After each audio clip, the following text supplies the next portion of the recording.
Captain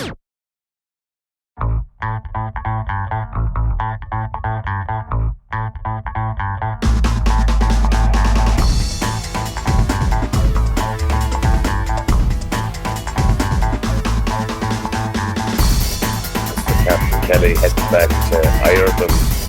Thank you so much for your hospitality. Thank you for showing us around the city, and thank you for your honesty. And what I've seen out here is it's really, really going to change the course of things for a lot of people at home. And I want to get that point across to them to say the stuff is there to change Ireland. I think it's just that you're being intelligent enough to know that you have to have a replacement for something before you tear something apart. Yeah, 100%. I mean, the most important thing right now is to take the government apart, Yeah. brick by brick, slowly. We haven't the new political party up and running yet. Yeah. We need the people. Yeah. Again, for that, we need the talents that can actually run a government, Mhm. and of course, take our country back, not alone from the maggots that are forming our government right now, but again, pull it back from the World Economic Forum, Yeah. pull it back from the European Union. Yeah. Again, make our country thrive outside of these unelected entities Yeah. that actually are controlling our country right now. Well, I think there's two subjects. We started a thing called Converse Farm that was all about self-sufficiency and growing food and that. My reasoning for doing that is it is my belief, and I think you kind of share it, Kieran, that an awful lot of this is about control. And the World Economic Forum, they fear people and countries that are self-sufficient, that don't need these outside entities controlling things. So we concentrated on growing food, getting people to bring back their skill sets, all of that. There's two subjects that have came up throughout that, which is climate and COVID. And the big one with COVID is the vaccines. And I just want to know your opinion because I think it'll put an awful lot of people at ease at home. I have said from the offset, these are poison. And I think they've been confirmed to be so. It's just that governments are trying to hide it. 100%. I mean, the COVID, the scandemic, I mean, again, was, an absolute utter disaster. It was something that was generated in the lab. However, it got out of the lab into the general public. That's something that hopefully we will find out, I guess, over the next year or so. Yes. But the damage it did was unreal. I mean, it's all about control. I don't know, was it intentional or unintentional, but it was definitely used to see how people would react, to see how we can control the masses. And I remember seeing videos, even back in Ireland, or speaking to family members. I have family in Donegal, family in Waterford, and different areas, and we're next door neighbours. Family members were calling the guards On each other because someone was walking on a beach. Yeah. No one around, but walking on the beach, and they were reporting each other. So, I mean, what happened was scary, to see how people turned on each other. I mean, the vaccines themselves, were a disaster. I have a lot of people that worked with our company, young people, lots of them, and they all died of heart attacks. Lots of them didn't smoke. They were very fit. And they started falling over with heart attacks. It's the amount of people I know that with these turbo cancers, usually you'd hear a person was diagnosed with cancer and they would say that they had to go through all this treatment and stuff. But now it is the amount of people we all know. Everyone knows people are diagnosed with cancers and they're dead within a few months. Yeah. And there's reports out there that are stating now that they think there might be some connection to these vaccines. Yeah. And of course, the Irish government, of course, can't speak about that, right? No. You can't, because they know that they were the ones that forced this on people. Yes. Well, I always have a line that I repeat, and I think there's a great deal of it in Ireland, that if you were one of the people who administered this or pushed it, you really have two choices. You can say, I'm a hero and I've done a really good thing in a dangerous period. Or you can say, I might be complicit in genocide here. And I think they're taking the easy choice, which is the first one, which is, I'm a hero. I pushed people to do this. We have at the moment, Kieran, an excess death rate that's excess of 30%. 1 to 3% would indicate a national disaster of some description. I can't get it across to yourself how cowardly these politicians are. They're remarkably cowardly. Yeah, I mean, I'm well aware, of the death rate, and I ended up after I had no choice but to take the vaccines. I was traveling, and I was told to either take the vaccine or they were going to incarcerate me Yeah. till the end of this scandemic. Yeah. So saying I took it, and when I took the first vaccine, within a few months I had a heart attack and nearly killed me. And I was shocked, and it was over the next few months. Again, it was just the problems were ongoing. I was lucky enough. I had enough for money. I was able to go for some private treatment, and again, like I was able to with that to try and get the spike proteins out of my system. Yeah. But prior to getting that done, I ended up having multiple heart attacks. Yeah. Luckily enough, it did no damage, and they were shocked. I mean, the doctor said to me, "You have an extremely strong heart." Yeah. But they couldn't figure out why my blood was clotting, and the doctors in 3 different countries, in the United States, in Sri Lanka, and Indonesia, in all 3 jurisdictions, 4, I guess, in Singapore as well. The doctors in every one of these countries, they said that during that period, right, through COVID, that they were afraid to speak out. They always thought there were still a lot of risks to this, but they were afraid to speak about it.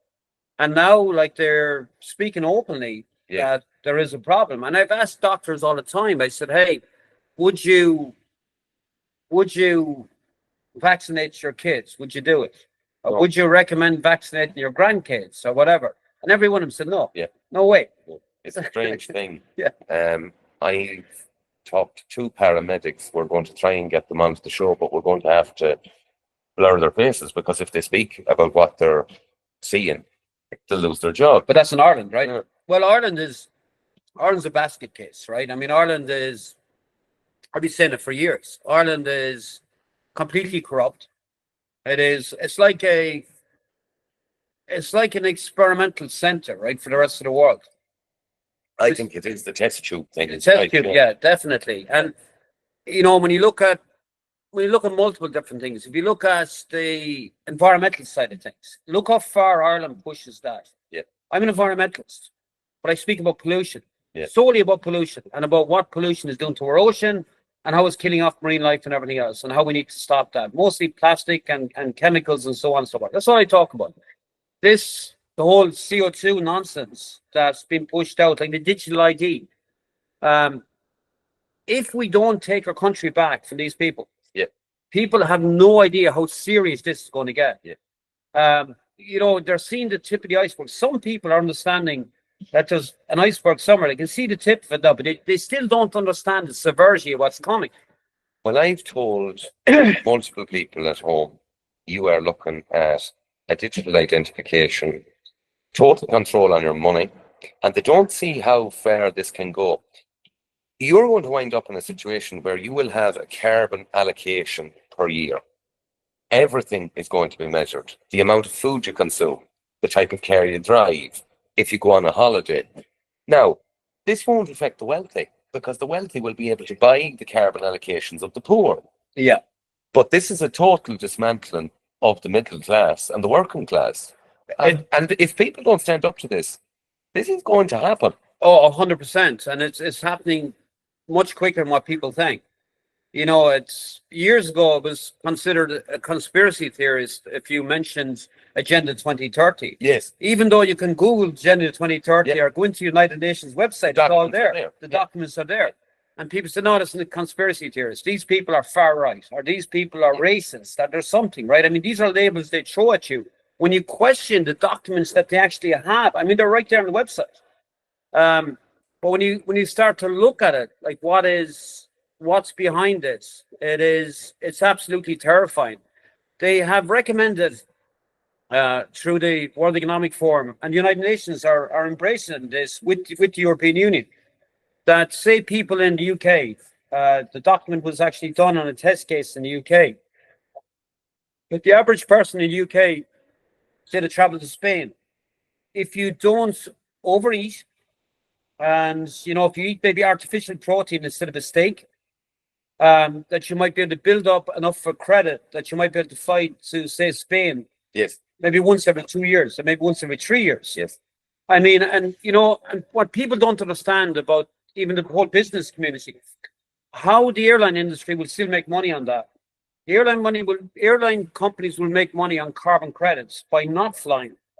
These companies will actually make a lot of money by not using their aircrafts. They'll make a fortune. I can't, and I get back to it every time. It's something my uncle told me years ago. He says, what people don't understand is that the wealthy of the world, at one time, they owned the big house. They had the staff. They had the car and the driver. There was a separation between the ultra-wealthy and the normal working class people.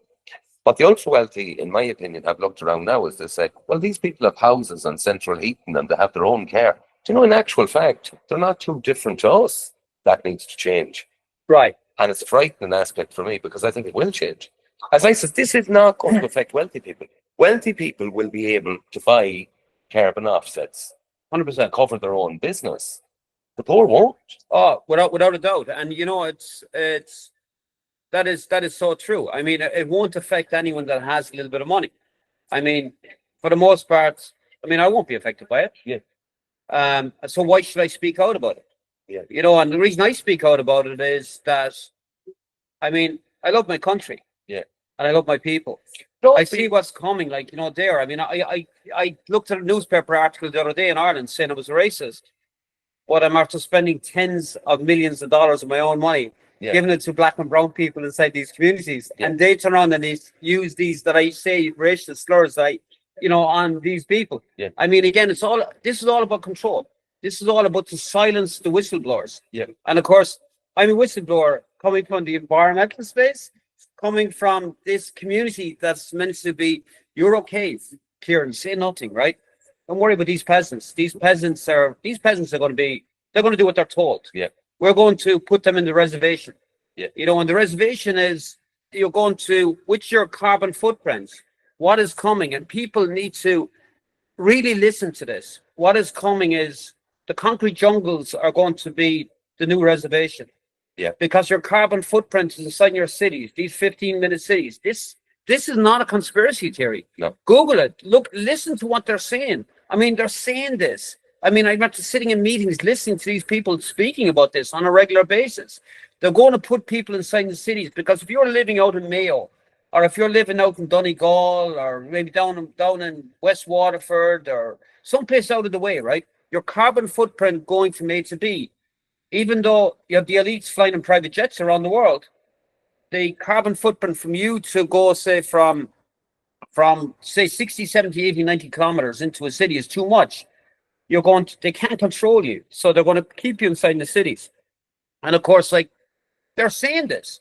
It's not a conspiracy theory. They're actually saying it's going to happen. And we're already well down this road at this stage. We are, but I'm very, very hopeful that we can come off that road and correct Ireland. I think, and we'll finish on that. Me and you had a fantastic chat yesterday evening. The opportunities for Ireland, if we pull away from this lunacy, are absolutely immense. You have ordinary capitalistic people around the world who need a safe haven for their business, for their money, and all they need is a government that they know has gone against this agenda, right, and said, I don't mind putting my business, my money in that country, because at least that government has some semblance of reality. They're not going to ask me, how many carbon credits have you to eat that steak? Right. If I go to Ireland, I have a pint, I eat my steak, and nobody asks me anything, and I go home again. Yeah, the opportunities for Ireland are enormous, but we need a government that's not controlled by these puppets in Davos or in Brussels. Yes. We need to take our country back. If you look at, again, what we spoke about, the financial side of it, Ireland could be one of the financial capitals of the world. Yes. I mean, it's very easy to do that. You can bring in trillions, not billions, but trillions of dollars into the country. And it's very easy, again, like to change the direction we're actually on. Like food security should be a national security issue for any country. Yes. But in Ireland, what happens in Ireland? It's the exact opposite, right? In Ireland, we plant trees, spruce trees. Yeah. You know more about this than what I do. Yeah. We plant these spruce trees, all the pines fall off them. Makes the water acidic. Kills the fish. I mean, brutal for the environment. And then what we do is we put a silly little green sticker and we say, oh no, we're environmentally friendly. It's ridiculous. It's the same. I've worked on construction jobs building windmills. No windmill is offsetting itself. No. There's windmills in Offaly, and I know it for a fact because I've bloody poured them. 70 ton of steel, 700 meters of concrete, 2 or 3 diggers digging out a foundational base, and then you have the audacity to tell me this is for the environment. Hello, yeah. It's money. Oh, let's just call it what it is. It's a scam. It's a scam. It is. Complete another scam. Like if you look at Ireland, like look at the opportunities we have. We have lots of oil and gas around the Irish coast. Yes. I mean, we have it. We have lots of minerals in Ireland. Yes. Again, that we can start taking from the ground and again using that, like to build our economy.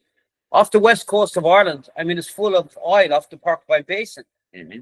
But we had a corrupt politician years ago during the Haughey times that handed a lot of that over illegally, by the way. Yes. To foreign companies. No doubt about it. There was corruption involved. There was brown envelopes, which is so common in Irish politics.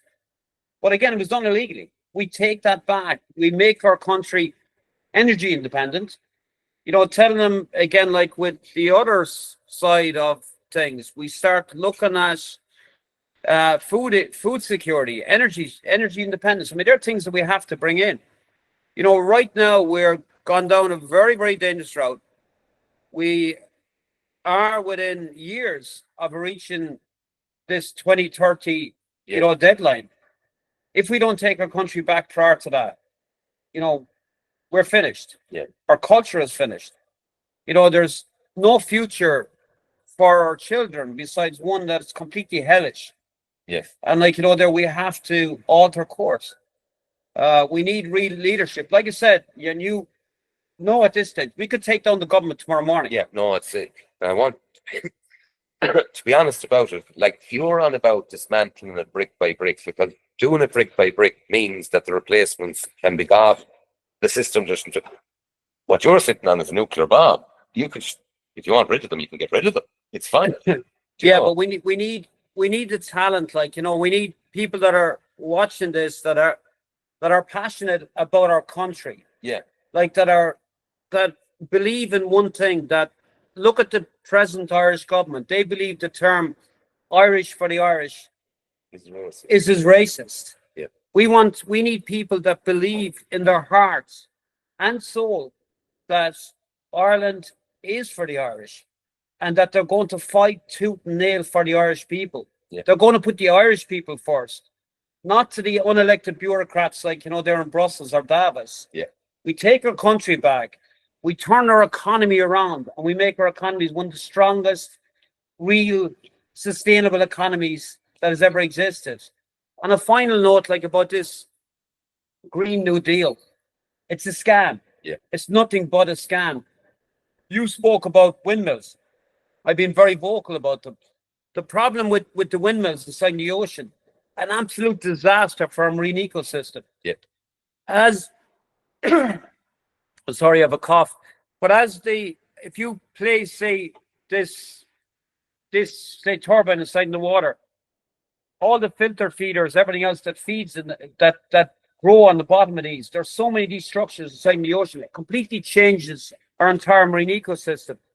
As our fish spawn, all the labiated fish come up to the upper water column. Yes. And of course, these filter feeders, they eat it. Yeah. You've seen around the world in countries like Denmark and Sweden where they had lots of these in there. The entire marine ecosystem collapsed. Well, a simple thing. Whales, dolphins, porpoises, they all communicate by frequency underwater. So you stick up a massive frequency resonator that disperses frequency into the ocean, and you tell me that you haven't affected whales and dolphins. Of course you have. Well, we massive, of course, but there's a bigger problem. The blades on these turbines, because of wind shear, the blades on there's these small fibers actually get knocked off it. It's estimated anywhere from 8 to 20 kilos are knocked off the blades per year. These are in tiny little fibers. Again, like they're nanoparticles. And these particles is estimated per kilo is 2.65 quadrillion particles per kilo. Yes. What they are on the outer blades of the turbines, they can't use a fiberglass to actually insulate them. It's a PFAS chemical that's used so to stop the moisture getting in them, to stop them falling apart. The problem with that is it's totally toxic. It's actually illegal under international law as well to put something out in the water. But we do know that has been lost of particles per kilo, 2.65 quadrillion particles. Remember, 24 zeros now in a quadrillion. So 2.65 quadrillion particles gone into the ocean. If you look at the wind or the solar turbines, the solar panels, that's even worse. That's a bigger scam. And people, again, if you disagree or if you don't believe what I'm saying, research it. Do your own research on everything I'm saying. And if you look at it, the United Nations and reporters have done articles on it. The slavery that's been used, Muslims are being taken like in China and they're put into reprogramming camps, as they call it. Again, to try and get rid of their religion, right? That the only religion you must have is the believing in the Chinese Communist Party. Yeah. So if you have a religion, it's outlawed. So when they're put into these camps, inside the camps, they make solar panels. This is well reported. I mean, well reported. Over 90% of the solar panels that's been used all over Europe is coming from China, all being made inside their concentration camps. I mean, let's call them for what they are, they're concentration camps. This is reported. Again, it's not conspiracy theory, it's not bashing China. It's factual. I mean, this is actually happening. So here's where the scam even gets worse, right? China realized there was a massive opportunity here, massive opportunity to make money. And of course, China's making a fortune from this. China bought Volkswagen, one of the most iconic car companies in Europe. They bought the Volkswagen company through carbon credits, through money from carbon credits. Yeah. As simple little Micheál Martin is buying carbon credits and stuff to offset Ireland's carbon footprint because of cow farts or whatever he claims, right? So to reduce Ireland's carbon footprint. These carbon credits are coming from wind and solar projects and stuff like that, which the Chinese are making billions, hundreds of billions of dollars from. So the solar panels you buy, not only are they made by, again, slave labor, lots of them, the majority of them, but China slowly but surely is putting a stranglehold over the entire global community, with this. And China, again, they took over Volkswagen by doing this. Yeah. Oh, it's insane. It's the collective West have gone through a period of insanity. But here's one, it's the people. You don't have to be a climate change denier, as they call it, to acknowledge that the solutions they're offering would never work. Do you know, myself and my friend, when we were traveling over here, and we got her number, she's a marine biologist, doctors out of Cambridge. I had the best chat with her on the plane for nearly an hour. She's actually working in an island over here. And she knew who you were, which I couldn't. I was just like, yeah, I'm going to see this man. She went, oh, yeah. But anyways, she says that she's a doomer when it comes to the climate. I said, don't be. No, she says the solutions that are being offered are not going to work. 100%. And she doesn't see the alternative.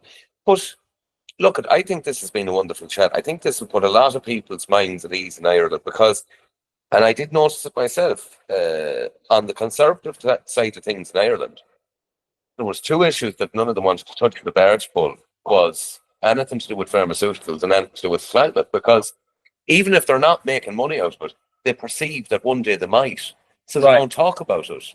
Yeah, it's important to be real, and be honest about everything that we're doing and saying. Transparency is really missing, I guess, in Irish politics. Yeah.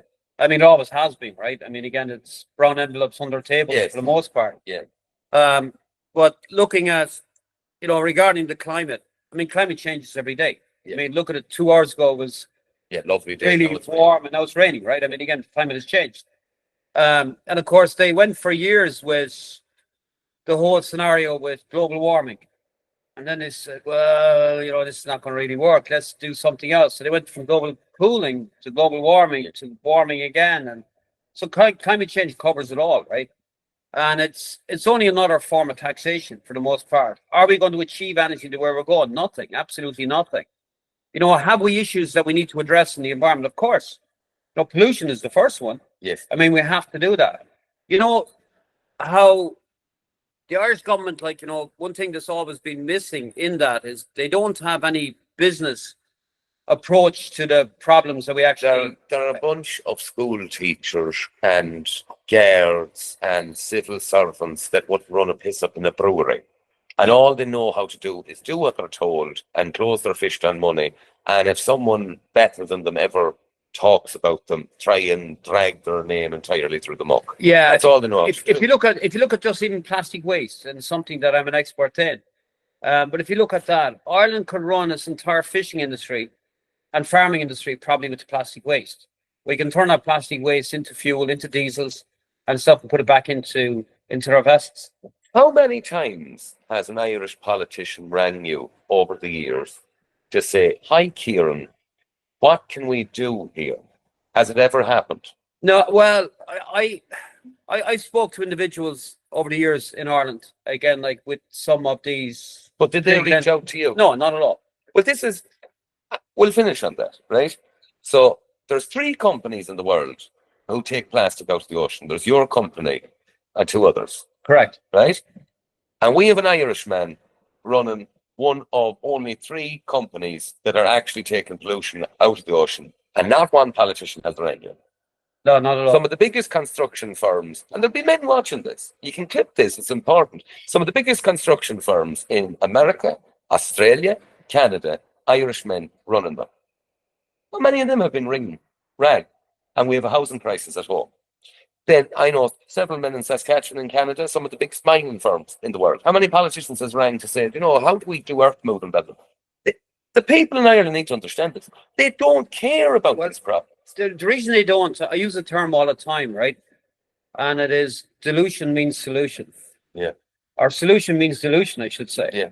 And with that it is, and what that means is if you come up with a solution for a problem, you're out of a job. They're out of a job. I mean, these NGOs their money disappears. Just think about it.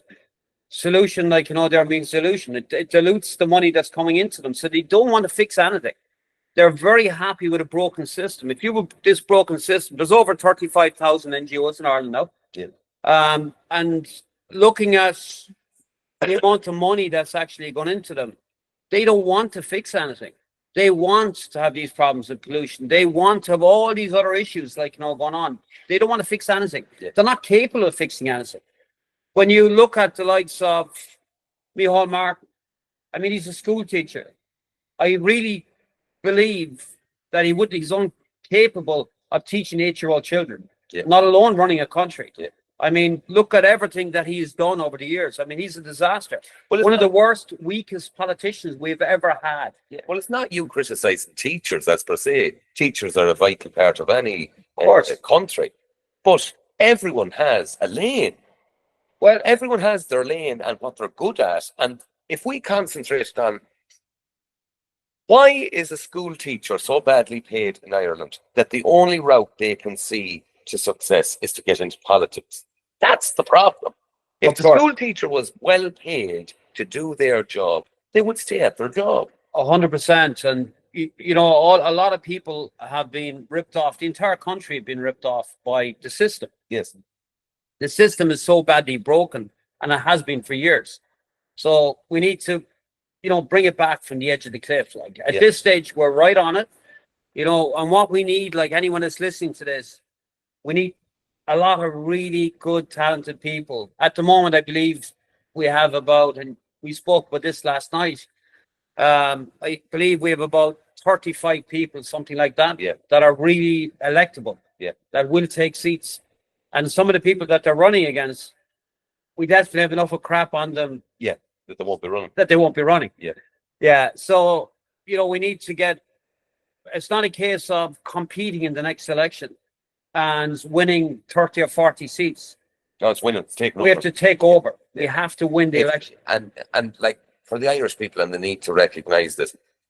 Sinn Féin, Fianna Fáil, Fine Gael, all of the existing parties have been complicit in this for decades. They have chosen not to address it because it's their work, it's their job.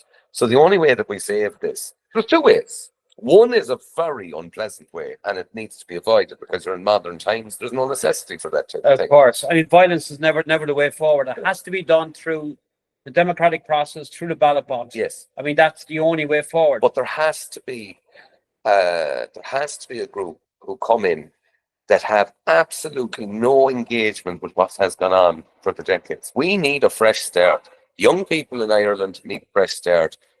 The young men and women in Australia, in Canada, in America, they need an Ireland that they can come home, that their insurance history will be recognised, that their bank account can be opened up in a couple of days. We are just going to streamline every bit of this. And look at, as I said, for the couple of days I've been here, thank you for your hospitality. Thanks for what's coming with the Wild Geese movement is incredible. And the Wild Geese is not going to be the political party. It's going to be for the Irish diaspora around the world to basically get their country back, to take their country from the brink of destruction and bring it back to the pleasant place it was, where we all remember. Yeah, of course. Of course. I mean, we all have this romantic idea, like our memories, I should say, like of our country and, Yeah. you know, what we had when our kids could walk around the streets safe and, Yeah.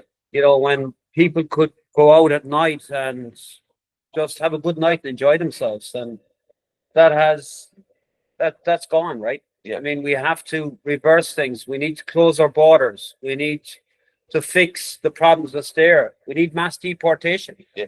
You know, and that's not being racist saying that. It's like we have to take our country back. Yeah. We need to bring it back from the brink. Yeah. And again, like I say the whole time, remember one thing, Mihal, we are going to take our country back.